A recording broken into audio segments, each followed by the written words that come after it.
Ciri khas segmen bijak belanja, manfaat daripada menjaga alam sekitar.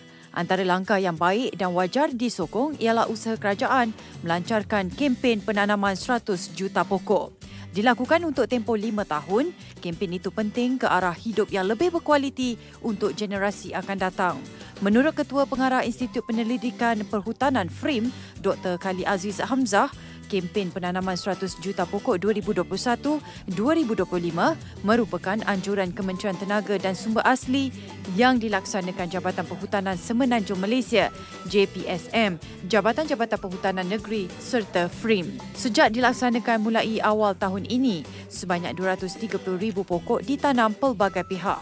Dan jika usaha ini diteruskan, Malaysia berpotensi untuk sekurang-kurangnya mengekalkan litupan hutan sebanyak 55.3% yang dimiliki ketika ini.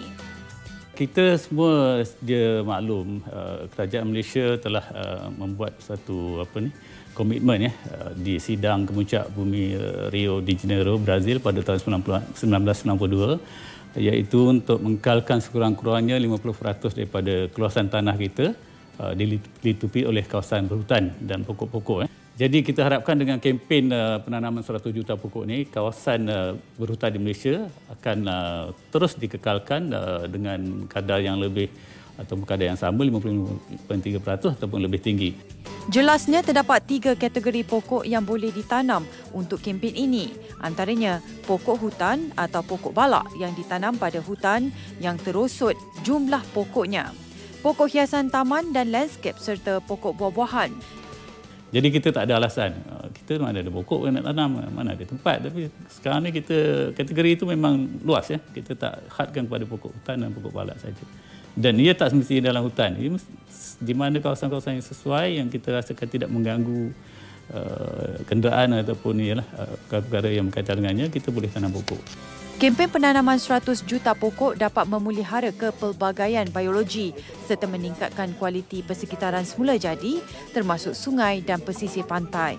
Sebarang kerosakan ke atas alam sekitar jika tidak dibaik pulih boleh mencetuskan rantaian bencana yang amat dahsyat. Adalah penting usaha pemuliharaan ini diteruskan dan bahagian alam yang rosak diperbaiki segera. Dan ini sebenarnya bukan saja kebaikan untuk negara secara berdasarkan komitmen saja, tapi secara tak langsung ia banyak membantu dari segi pertumbuhan ekonomi ataupun kesejahteraan rakyat di negara kita itu sendirilah. Di mana yang kita maklum, pokok ni banyak faedahnya. Salah satunya adalah untuk menyerap karbon dioksida yang dikeluarkan oleh kenderaan dan juga industri untuk membersihkan alam sekitar kita. Dan pokok juga mengeluarkan oksigen yang digunakan ataupun diperlukan oleh setiap makhluk di bumi ini termasuk manusia dan juga haiwan. Sebagai tanda galakan, mereka yang berminat untuk menyertai kempen ini boleh memuat naik aplikasi Mudah Alih.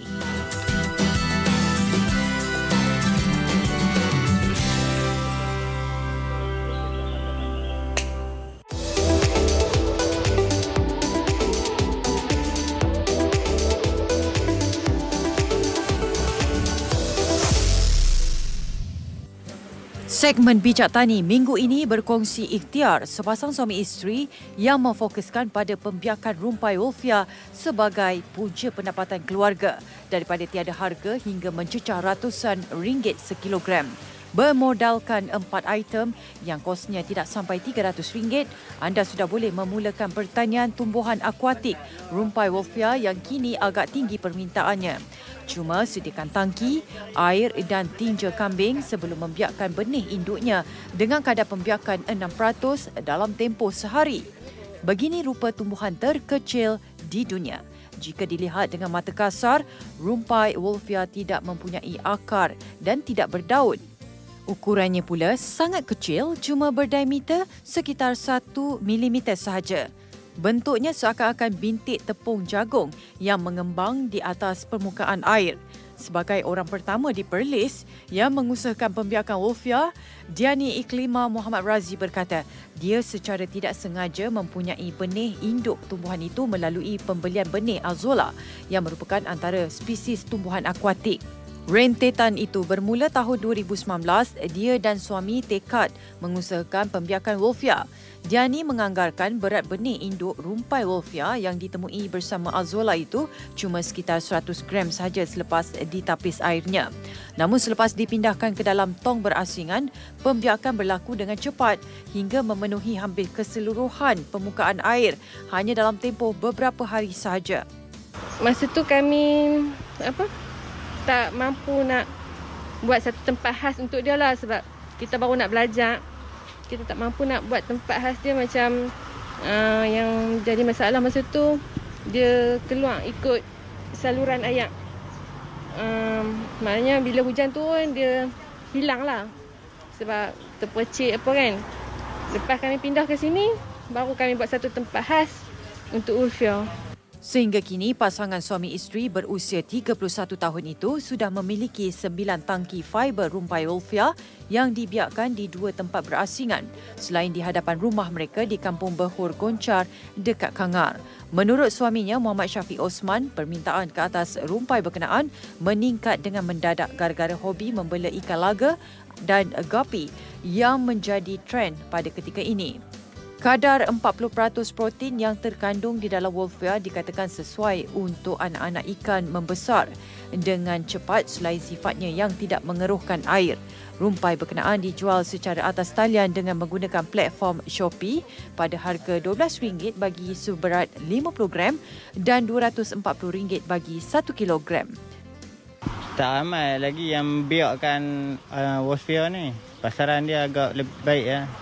Sehingga kami tak mampu nak tampung permintaan pelanggan. Kami banyak terpaksa hold. Pre-order kan. Kadang seminggu kami boleh keluar 1 kilo ya. Tak mampu. Kadang-kadang order sampai 2-3 kilo kami tak mampu untuk ni. Kena pre-order. Pasangan suami isteri ini merupakan peserta bimbingan Empower NCER yang diberi latihan kemahiran serta keusahawanan.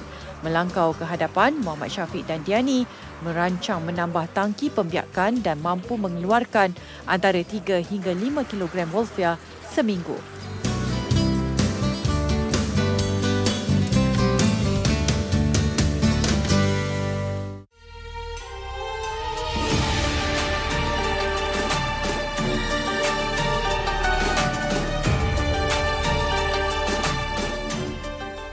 Segmen Cari Pahala TV9, kaunter Bait Al-Mahabbah atau Rumah Kasih di Masjid Putra, satu lagi usaha dalam menyampaikan bantuan barang keperluan harian kepada golongan asnaf di sekitar Putrajaya. Ia adalah cetusan idea Menteri di Jabatan Perdana Menteri Datuk Seri Dr. Zulkifli Muhammad Al-Bakri bagi membantu golongan yang terjejas akibat pandemik COVID-19 untuk melangsungkan kehidupan. Kaunter Bait Al-Mahabbah mula beroperasi sejak 11 Februari lalu. Ia dibuka pada hari Selasa dan Khamis sekitar jam 2.30 petang hingga 4.30 petang di aras G Masjid Putra. Setiap penerima bantuan akan menerima sekali setiap bulan, antaranya beras, minyak, tepung, gula dan susu.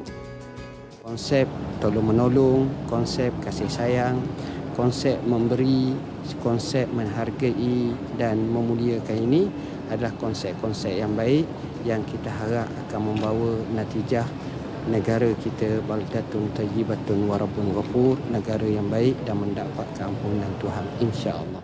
Selain peruntukan hasil sumbangan jemaah masjid, Rumah Kasih juga mendapat kerjasama daripada rangkaian kedai Serboneka KK Mart. Ini sekaligus dapat meningkatkan program pengikmarahan masjid sebagai tempat beribadah dan pusat ilmu serta tempat membantu golongan memerlukan. InsyaAllah hal ini kita akan memperkemaskan lagi di masjid-masjid yang lain dan kita akan sebarluaskan supaya dinampak sifat mesra kepada seluruh ummah, bukan semata-mata kepada orang Islam, tapi non-Muslim pun juga kita akan santuni insya-Allah. Untuk peringkat permulaan ini, pemohon perlu mengisi borang permohonan dan diberikan kad penerima.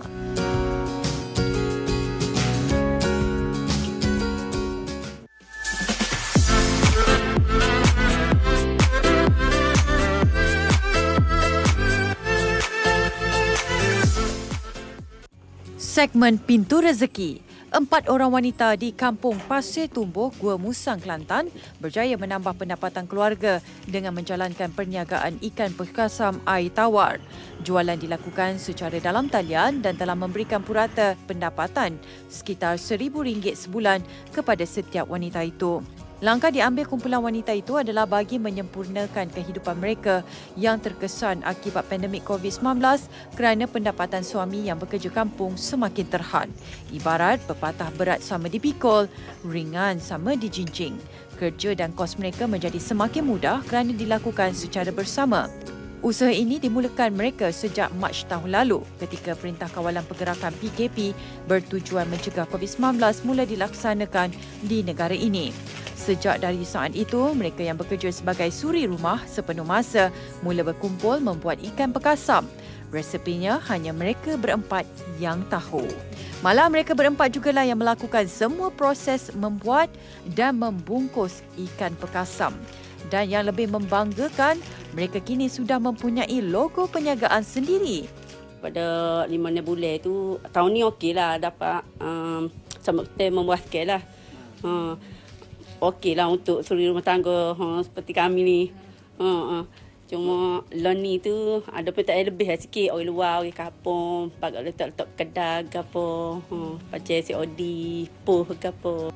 Kebiasaannya, hampir setiap ekor ikan yang dibuat perkasam itu dibeli daripada penternak ikan air tawar di Kampung Pasir Tumbuh. Ini secara tidak langsung telah memberikan perniagaan sampingan kepada penduduk kampung. Ikan-ikan yang digunakan untuk dibuat perkasam termasuk sepat, talapia, lampam, puyuh, haruan dan patin. Syukur Alhamdulillah lah. Mula-mula tu memanglah sekarang ni bila meningkat saya pun rasa macam ni lah. Mula-mula kita masih tak percaya kita boleh buka ni kan. Sebab kita ni kampung kan. Jadi bila sampai satu tahap gini, saya pun itulah macam rasa cik rasa dah. Bangga lah bila kita duduk kawasan kampung. Tapi bila kita boleh pasar jauh-jauh. Bagi mengekalkan keasliannya, semua ikan perkasam itu diperap secara tradisional.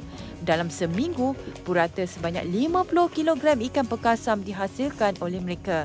Harga yang ditawarkan cuma serendah RM5 hingga RM20 sepaket bergantung pada berat dan jenis ikan.